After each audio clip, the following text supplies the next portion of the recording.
গল্পের দেশে তোমাকে আবারও স্বাগত। আজকে যে গল্পটি পাঠ করব সেটি হলো সুচিত্রা ভট্টাচার্যের লেখা ছোট গল্প এই মায়া।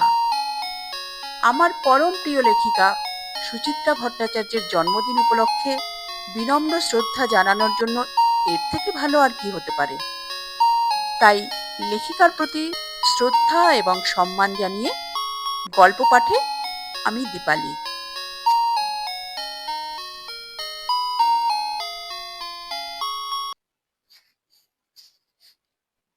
এলোমেলো ঘরটাকে গুছিয়ে নিচ্ছিল অপর্ণা।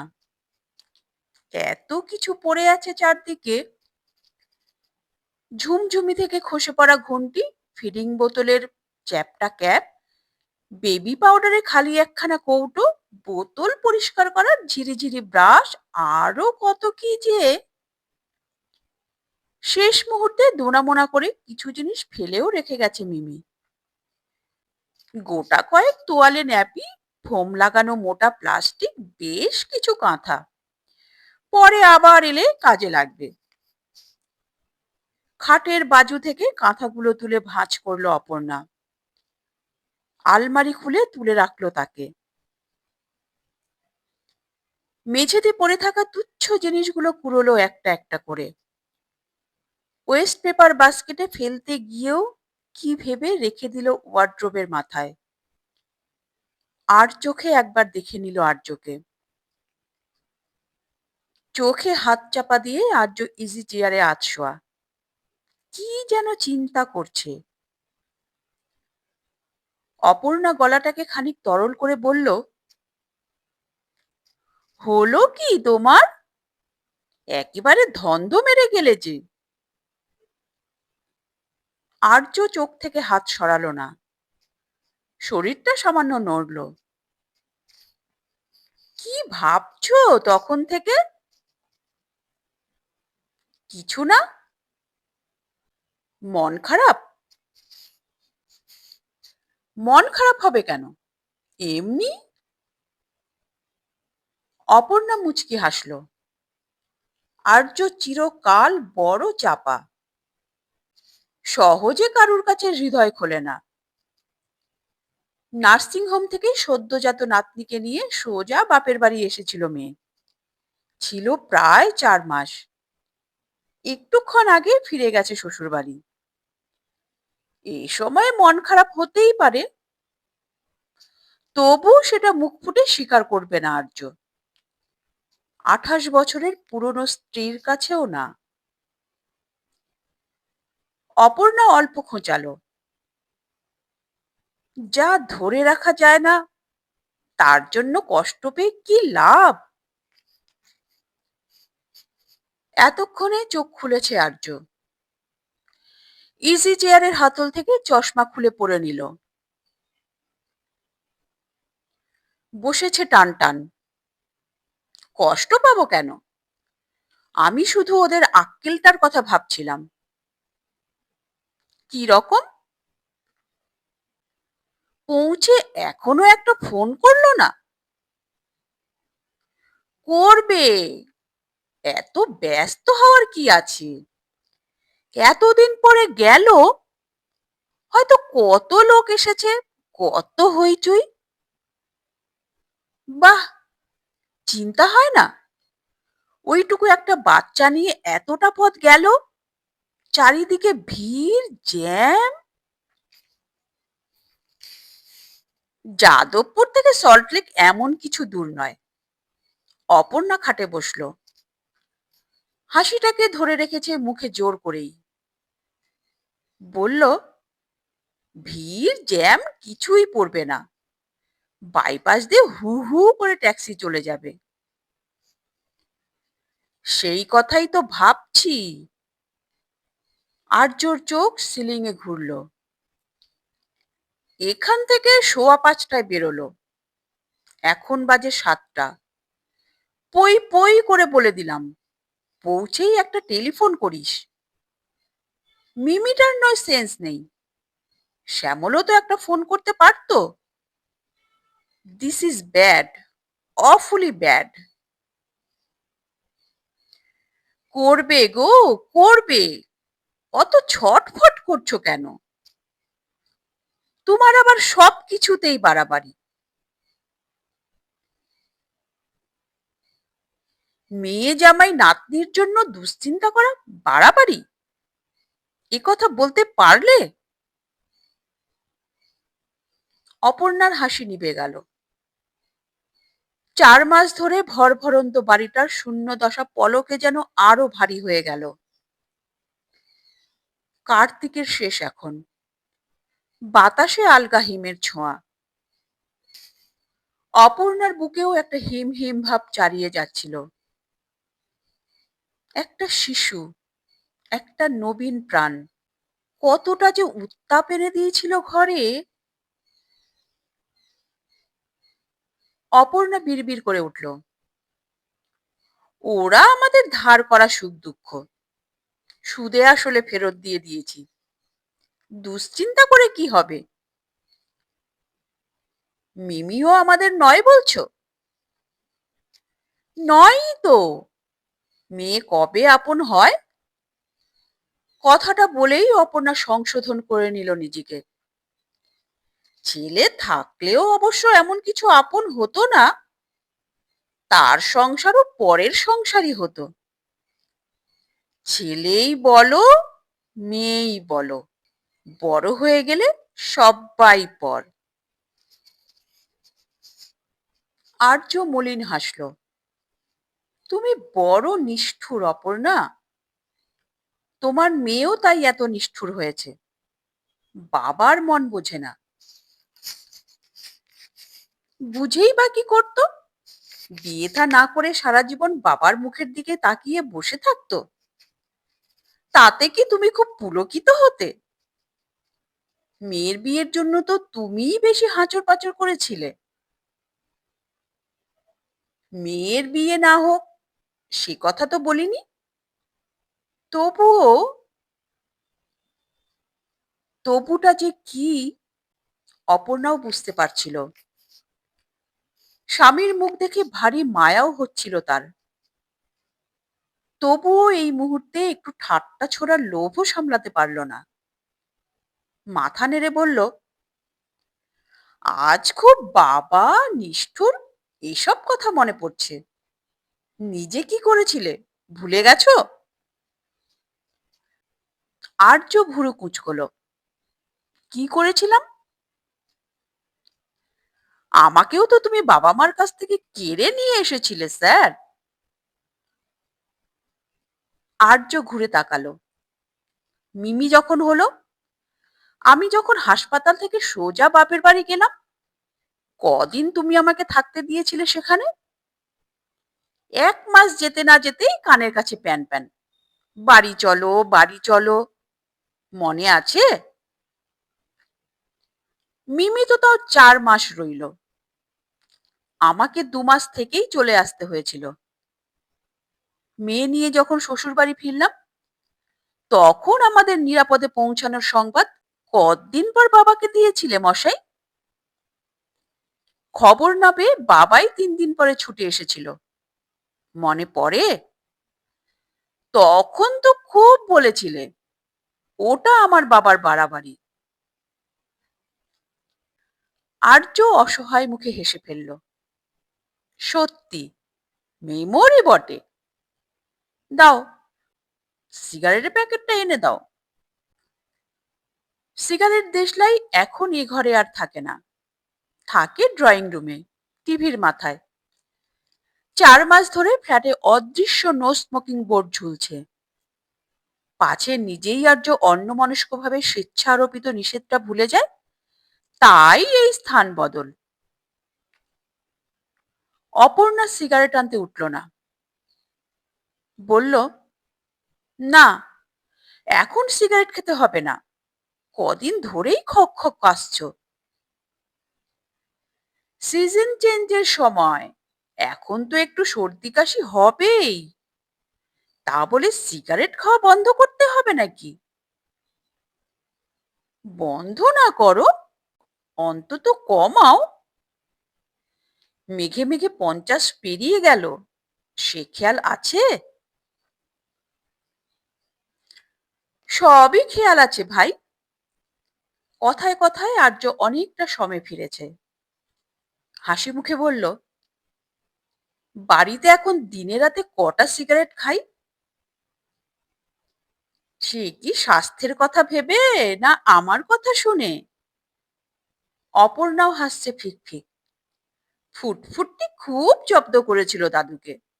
নেশা চাপলেই দাদু পকেট দেশলাই নিয়ে হুড়মুড়িয়ে ছুটছে ব্যালকনিতে, নয়তো বাথরুমে ঢুকে ফুক ফুক।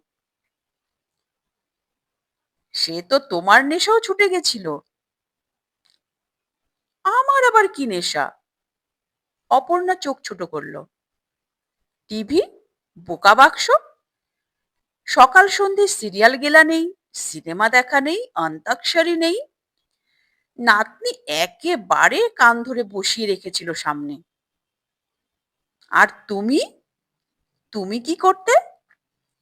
এমনি তো রাত 11টার মধ্যে বাবুর বিছানা চাই। নাতনি পেয়ে ঘুম ফুম সব ভ্যানিশ। মাঝরাত অবধি রায়চৌধুরী সাহেব নাতনির হাত পা ছোড়া দেখছেন। নাতনি আউ ও শব্দ করছে মুখে, তাই বেহাগ মালকোষ ভেবে শুনে চলেছেন মুগ্ধ হয়ে। সে কি আমি একা শুনতাম? আর্যর হাসিতে একটা ছায়া পড়ল। মেয়েটার চিৎকার এখনো কানে বাজছে। কি অদ্ভুত একটা উল্লাসধ্বনি বার করতো মুখ দিয়ে, তাই না? আর ওই ভুবন ভোলানো হাসি, দিব্যি কেমন চোখে চোখ রেখে খিলখিল হাসতো। শুধু জেগে কেন, ঘুমিয়ে হাসতো না? মাঝে মাঝেই ছোট্ট ছোট্ট ঠোঁট ফুলিয়ে ফুপিয়ে উঠছে। কেমন 3 মাসের মাথায় উপুর হতে শিখে গেল বলো? মিমিও অত তাড়াতাড়ি উল্টোয়নি। দেখে নিও, ও মেয়ে হামাও টানবে তাড়াতাড়ি। বড় জোর আর 2 মাস। ঝনঝন ফোন বাজছে ড্রয়িং রুমে। কেঁপে গেল স্বামী স্ত্রী, ছিঁড়ে গেল কথার মায়াজাল। হনহনিয়ে ড্রয়িং রুমে চলে এলো আর্য। উচ্ছ্বসিত মুখে রিসিভার তুলেই মিইয়ে গেছে। নিতান্তই কেজো ফোন একটা, অফিস কলিগের। দরকারি কথা শেষ করে সোফায় বসে সিগারেট ধরালো আর্য। সেন্টার টেবিলে পা তুলে দিল। অনেকদিন পর মুক্তভাবে সিগারেট খেতে পারছে ফ্ল্যাটে। তবু যেন ঠিক তৃপ্তি হচ্ছে না। কেন বিস্বাদ লাগছে ধোঁয়াটা। একটা ছোট্ট শিশু থাকা আর না থাকাতে এত তফাৎ। এতক্ষণ টেলিফোনের সামনে স্থির দাঁড়িয়েছিল অপর্ণা, এবার রান্নাঘরের দিকে যাচ্ছে। দরজায় দাঁড়ালো, উদাস গলায় বলল, চা খাবে? করো, সঙ্গে টোস্ট ফোস্ট দেবো? না, তাড়াতাড়ি খেয়ে নেব। বলেই একটু গলা উঠালো আর্য। তুমি ঠিকই বলেছ, ওসব মায়া টায়া কোনো কাজের কথা নয়। All vague things. হাতে অনেক কাজ জমেছে, এবার শেষ করে ফেলতে হবে। কালই রাজমিস্ত্রির সঙ্গে কথা বলছি, তাড়াতাড়ি চুনকাম করে দিয়ে যাক। আর তুমি ফার্নিচার গুলো পালিশ করার কথা বলছিলে, সেগুলো এই শীতেই। অপর্ণা স্বামীকে দেখছিল, নিচু গলায় বলল, আমি একটা অন্য কথা ভাবছিলাম। কি? চলো না, দুজনে কোথাও একটু বেরিয়ে আসি, অন্তত দিন সাতেকের জন্য। চলো। কোথায় যাবে? দীঘা, পুরী, গোপালপুর? বলেই উঠে টিভিটা চালিয়ে দিল আর্য। ঘুরিয়ে ঘুরিয়ে একটা খেলার চ্যানেল বার করলো। 22টা সাহেব লাথি মারছে ফুটবলে। এক দৃষ্টে দেখছে আর্য, শূন্য চোখে। রান্নাঘরে গ্যাসে জল চড়িয়েছে অপর্ণা। দুটো কাপে মেপে মেপে দুধ দিল, চিনি দিল, শূন্য চোখে। রাত 9:30টার মধ্যে আজ রাত্রের খাওয়া শেষ। তখনও পর্যন্ত ফোনটা এলো না। গুনে গুনে দুটো রুটি খুঁটছে আর্য। অপর্ণাও তথৈব চ। 4 মাস ধরে ঘরের প্রতিটি বায়ুকণায় ছড়িয়েছিল শিশুটা। বড় বেশি ঘ্রাণ রয়ে গেছে তার, তীব্র, মায়াময়।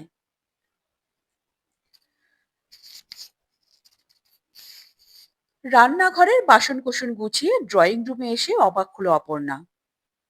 আর্য নেই। এত তাড়াতাড়ি শুয়ে পড়লো নাকি মানুষটা? শোয়ার ঘরের দরজায় এসে বিস্ময় আরো বেড়ে গেল। আলমারি থেকে পুরনো অ্যালবাম বার করেছে আর্য। উল্টোচ্ছে পাতা, ধীরে, অতি ধীরে। কি দেখছো? মিমির ছবি। হঠাৎ মিমির ছবি দেখতে বসলে? দেখছি। আর্য ছোট শ্বাস ফেলল। দেখছি সময় কি তাড়াতাড়ি চলে যায়। এই তো সেদিন জন্মালো। দেখো দেখো, কেমন গামলায় চান করছে। উত্তরের জানলা দুটো বন্ধ করে সামনে এসে দাঁড়ালো অপর্ণা। দেখলো ছবিটাকে। 3 মাসের মিমিকে স্নান করাচ্ছে মাসি। ড্যাব ড্যাব করে তাকিয়ে আছে মিমি। খালি গা, গোল গাল, নাদুস নুদুস চেহারা, মাথায় পাতলা পাতলা কয়েক গাছি চুল। আর্য পাতা উল্টোলো। এই ছবিটা দেখো, অন্নপ্রাশনের। হুম। অপর্ণা আনমনে বলে ফেলল, বড়দা খাওয়াচ্ছে। তখন খুব ঘুম পেয়েছিল মিমির, খুব কাঁদছিল সেদিন। চোখ দেখেছো মেয়ের? তখনই কেমন টেরিয়ে তাকাতো। ফুটফুটটির চোখ আরো ঘোরে। মিমিকে এক হাতে কিনে এক হাতে বেঁচে আসবে। হুম, আর নাতনির কথা নয়। আর্য আলগা ধমক দিল। ছবি দেখছো, ছবি দেখো। যা আমাদের নয় তাই নিয়ে আর নো মোর মায়া। অপর্ণা হাসি চাপল। যাকে এখন দেখছে আর্য, সেই বা কার? 2 বছরের মিমি, 5 বছরের মিমি, বাবা মার সঙ্গে কাশ্মীরে বেড়াতে গিয়ে 10 বছরের মিমি, সালোয়ার কামিজ পরা মিমি, জিন্স টি শার্ট পরা মিমি, পেঁয়াজ রঙা বেনারসি পরা মিমি, মাথায় রেশমি ওড়না, কপালে চন্দন, সিথি ভরা জল জলে সিঁদুর, শ্যামলের সঙ্গে কুলু মানালিতে হানিমুনে যাওয়া মিমি। এই মিমির মিছিলে কোন মিমিটাই বা আর্যর? কথা বলতে গিয়ে অপর্ণার গলা দুলে গেল। মিমি প্রথম শ্বশুরবাড়ি চলে যাওয়ার পর বাড়িটা এরকমই ফাঁকা হয়ে গিয়েছিল, তাই না গো? হুম। আর্য উদাস আচমকা। সব সময় মনে হতো বাড়িটা যেন গিলে খেতে আসছে। তুমি বাবু বড্ড বেশি মেয়ে মেয়ে করতে, তার জন্য কষ্টও পেয়েছো বেশি। কষ্ট তো সহ্যও হয়ে গেল। 4 মাস পর খাটে বসে সিগারেট ধরিয়েছে আর্য। আঙুল যেন তার কাঁপছে অল্প অল্প। অপর্ণা একদম নিচু গলায় বলল, সময় সব কিছুই সহ্য করতে শিখিয়ে দেয় গো। আর্য হাসার চেষ্টা করলো। নাতনির বিরহ ভুলে যাব বলছো? এই দেখো, তুমি কিন্তু আবার নাতনির কথা তুললে। সরি, এসো পুরনো ছবিগুলোই দেখি। অপর্ণার আর ছবির দিকে তাকাতে ইচ্ছে করছিল না। কেমন যেন মনে হচ্ছে ছবিতে মোটেই মেয়েকে দেখছে না আর্য। মেয়ের মধ্যে দিয়ে নাতনিকেই ছুঁতে চাইছে তার স্বামী। অথবা মেয়ে নাতনি কাউকেই নয়, প্রিয়জনের মাঝে নিজেকেই খোঁজে মানুষ। নাতনিকে দেখতে দেখতে কি মেয়েকে খুঁজতো আর্য? তবে কি মিমি আবার সেই ছোট্টটি হয়ে ফিরে এসেছিল? অপর্ণার মনেও মাঝে মাঝে এরকম এক ধন্ধ জাগত বটে। পাশেই হাস্যমুখী গিন্নিবান্নি মেয়েকে সশরীরে দেখে ভেঙেও যেত বিভ্রম। আর্যর ভ্রান্তিটাও বুঝি কাটাতে চাইল অপর্ণা, অথবা পরখ করতে চাইল আর্যকে।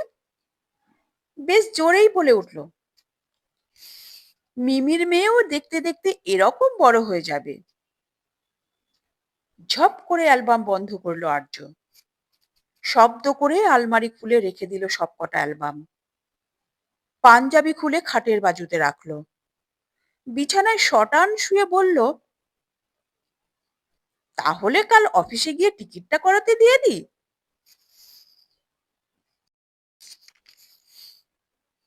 কিসের টিকিট? বারে, কথা হলো না আমরা বেড়াতে যাব? পুরি ফুরি নয়, আরো দূরে কোথাও যাব। ধরো কন্যাকুমারিকা। সে তো লম্বা ট্যুর হয়ে যাবে। হবে। অফিসে আমার অনেক ছুটি পাওনা আছে। কতদিন আমরা দুজন একসঙ্গে ঘুরিনি বলো তো? লাস্ট বোধহয় সেই হানিমুন। আরেকবারও গিয়েছিলাম স্যার, আমাদের বিয়ের 1 যুগ সেলিব্রেট করতে, দীঘা। মিমি তখন মামার বাড়ি গিয়েছিল। আর্য হাসল। তখন তো পিছু টানছিল, এবার এক্কেবারে খোলা হাত পায়ে যাব, প্রায় সেই হানিমুনের মতো। যেখানে সেখানে ঘুরবো, যেখানে খুশি থাকবো। আফটার অল আমাদের দুজনের জন্য তো শুধু আমরাই আছি, নয় কি? উচ্ছ্বাসের আড়ালে আর্য নিজেকে গোপন করতে চাইছে। অপর্ণা বুঝতে পারছিল, সাধাসিধে সরল মানুষটাকে এই জন্যই যেন ভালো লাগে বেশি। যত নিজেকে লুকোতে চায়, ততই যেন ধরা পড়ে যায়। আর্যর কষ্টের স্থানটায় হাত বোলাতে চাইল অপর্ণা। বলল, সে হবেক্ষণ, এখন কাজের কাজটা আগে সেরে ফেলো তো দেখি। কি কাজ? এখনো 10টা বাজেনি। সল্টলেকে একটা ফোন করো। কেন করব? আর্য ফুঁসে উঠল। ফোন করাটা ওদের ডিউটি? ডিউটি সবই বাবা মার, এটা বোঝো না? না, বুঝি না, বুঝতে চাইও না। বিছানা হাতড়ে আবার একটা সিগারেট ধরালো আর্য। জোরে জোরে টানছে, কাশছে ঘং ঘং। হাত থেকে সিগারেটটা কেড়ে নিয়ে অ্যাস্ট্রেতে গুঁজে দিল অপর্ণা। চোখ পাকিয়ে বলল, বোঝো না বলেই তো এত ছটফট করছো। ঠিক আছে, আমি ফোন করছি। No, never. তুমিও করবে না। I warn you. ওদের কথা আর একটাও নয়। আর্যর চিৎকারটাকে হাহাকার বলে মনে হলো অপর্ণার। চোখের পাতা ভিজে এলো। মেয়ে বোঝে না, জামাই বোঝে না, কেউ কিচ্ছুটি বোঝে না। অপর্ণা মনে মনে মৃদু অভিশাপ দিল মেয়েকে। তোদের মেয়ে বড় হোক মিমি, তোরাও টের পাবি। ফোন শেষ পর্যন্ত এলো না। শুয়ে পড়েছে স্বামী স্ত্রী। রাত্রে শোয়ার সময় 1 জগ জল চাই অপর্ণার, সঙ্গে 2টো গ্লাস। 2টো গ্লাসেই জলে ভর্তি থাকবে। রাত্রে ঘুম ভাঙলে 2টো গ্লাস থেকেই 1 চুমুক করে জল খাবে, আবার ঢাকা দিয়ে রাখবে জল। এটাই অপর্ণার অভ্যাস। শুধু জল খাওয়ার জন্যই বারবার তার ঘুম ভেঙে যায় রাত্রে। গত 4 মাসে তো ঘুম গাঢ়ই হতে পারেনি। কতবার করে যে উঠেছে নাতনি। দুধ খায়, হিসি করে, পটি করে, কখনো বা জেগে উঠে শুধু অপার্থিব খেলা করে যায়। হেসে ওঠে খলখল। আজ সম্পূর্ণ অন্য কারণে অপর্ণার ঘুম ভেঙে গেল। শীত করছে বেশ। মিমির খুব গরমের ধাত। নাতনিরও শীতবোধ নেই। পাখা তাই ফুল স্পিডে চলেছে এতদিন। কালও একটু একটু ঠান্ডা লাগতো বটে, কই এত শীত তো অপর্ণার করেনি কোনোদিন।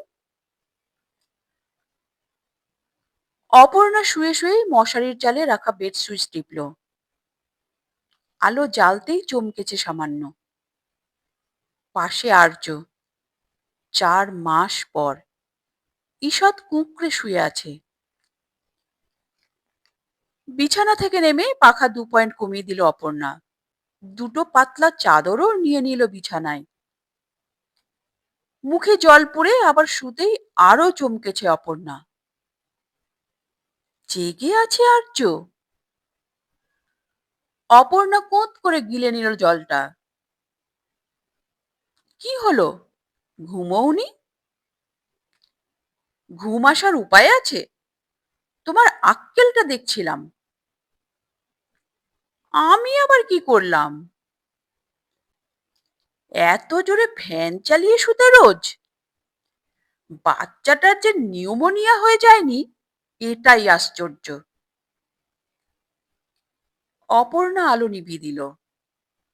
ভুলে যেও না, ওটা মিমির মেয়ে। তোমার মেয়ের কোনোদিনও ঠান্ডা লাগতে দেখেছো? ফুটফুটে যদি মায়ের ধাত না পায়। শ্যামল তো 12 মাসই নাক টানে আর ফ্যাঁচর ফ্যাঁচর হাঁচে। ও মেয়ে মিমিরই কার্বন কপি হবে বলে রাখছি। থুতনিটা দেখনি? ছুঁচলো, মিমির মতো। নাকটা তো পুরো মিমি। তাই কি? আমার তো অন্যরকম লাগে। চিবুক, কপাল, চোখ সবই তো শ্যামলের। দূর, তোমার চোখ নেই। ওর হাঁ-মুখ একেবারে বসানো মিমি। মনে হয় না। মাথায়ও কত চুল, কোঁকড়া কোঁকড়া, শ্যামলের মতো। চুলটুকুই যা শ্যামলের পাবে। হাত পায়ের আঙুলগুলো লক্ষ্য করনি? লম্বা লম্বা, সরু সরু। মিমি হওয়ার পর সকলে বলতো, আঙুল না কলাবতীর কুঁড়ি। ফুটফুট্টি হওয়ার পরেও সবাই এক কথা বলেছে। না চাইতেও এক অনুপস্থিত শিশুর কুহাকে জড়িয়ে যাচ্ছে স্বামী স্ত্রী। অর্থহীন কুজনে বাগ্যয় হয়ে উঠছে অন্ধকার। কালো ঘর ভরে উঠছে নীলাভ দ্যুতিতে। স্বামী স্ত্রী ফিরতে চাইছে, থামতে চাইছে, নিজেদেরকে মুড়তে চাইছে ঘুমের আবরণে। সল্ট লেকে এক শিশু শুয়ে শুয়ে হেসে চলে খলখল। কোমল দুটি পায়ের অস্থির নড়াচড়া আর ঝনঝন শব্দ তোলে যাদবপুরের ফ্ল্যাটে। মায়া, বড় মায়া। এ মায়া কাটে না কিছুতেই, প্রাণপণে চাইলেও না।